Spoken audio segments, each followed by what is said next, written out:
Like, share and subscribe.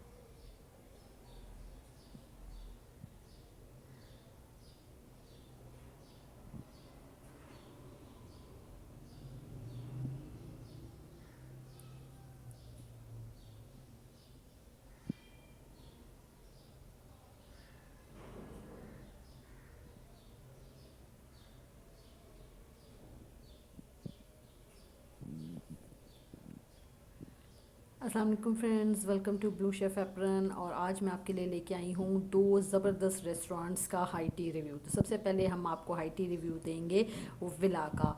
और villa की जैसे आपने थोड़ा सी क्लिपिंग स्टार्टिंग के अंदर देखी है कि इसके अंदर सबसे अच्छी विला की खूबी ये थी कि खाना आपके सामने बन रहा था, बिल्कुल फ्रेश बन रहा था जैसे कि आपको नज़र आ रहा है, और फ्रेश सर्विंग थी। और सिर्फ एक प्रॉब्लम थी, और वो प्रॉब्लम ये थी कि ये दो पोर्शंस के अंदर है। एक उन्होंने डाउनस्टेयर्स जो है वो देसी है, और अपस्टेयर्स जो है वो इनका चाइनीज़ और इटालियन जो है वो मिक्स है।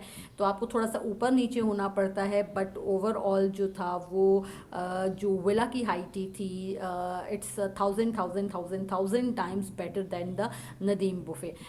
डिज़र्ट्स के अंदर बहुत वैरायटी थी, टी, कॉफ़ी, सूप्स, फ्रेश कढ़ाई और बारबेक्यू शवर्मास। देसी में आपके पास तीन चार तरह की टाइप्स थी, कबाब की, हलवा पूड़ी थी वहाँ पे। और उसके बाद आपके पास असॉर्टेड नान्स थे। अब ये देखें, बारबेक्यू आपके सामने बन रहा है फ्रेशली, और आपके पास शवारमे जो थे वो फ्रेश जो थे वो बिल्कुल बन रहे थे आपके सामने। तो आपको पता, अंडा शामी का बर्गर था, तो आपको पता लग रहा था कि वो आपके सामने क्या चीज़ तैयार हो रही है। गोलगप्पे थे, और डिफरेंट तरह की सैलड्स थी, अनलिमिटेड रीफिल कोल्ड ड्रिंक्स थी।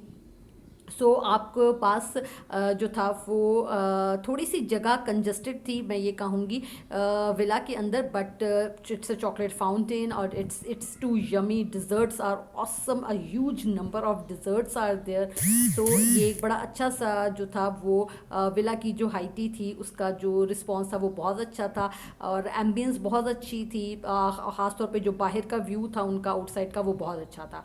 उसके बाद दूसरी तरफ है जी नदीम बुफ़े, नदीम टिक्का, ये आपके पास सेवन अप फैक्ट्री के पास है। सबसे पहले तो इसकी लोकेशन का प्रॉब्लम है कि इसकी जो लोकेशन है वो बहुत अंदर जाके, इसलिए लोगों को बहुत सा इसका पता नहीं है।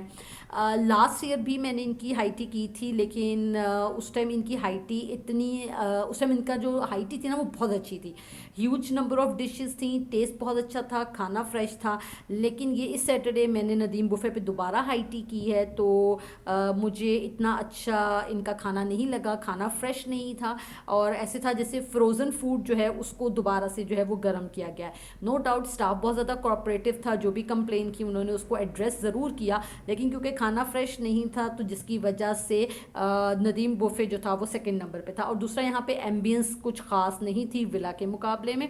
सो इटालियन में भी डिशेस थी इनका, देसी फूड भी था इनका, चाइनीज़ भी था इनका, आइसक्रीम्स थी, टी है, कॉफ़ी है, और ड्रिंक्स थी अनलिमिटेड। तो ओवरऑल डिशेस अवेलेबल थी, लेकिन डिशेस के अंदर वो टेस्ट और वो जायका नहीं था जो कि विला के अंदर जो था वो अवेलेबल था। डिज़र्ट्स भी काफ़ी अच्छी वैरायटी थी इन लोगों के पास, और लेकिन इन लोगों की एम्बियंस अच्छी नहीं थी, जिसकी वजह से वो एक जो एटमॉस्फेयर है जिसकी वजह से इंसान बाहर जाता है और खाने को एंजॉय करता है, वो चीज़ जो थी वो नदीम बुफ़े में नहीं थी। बट अगर आप गोलगप्पेज़ में मौजूद थे, लेकिन अगर आप ओवरव्यू देखें दोनों का तो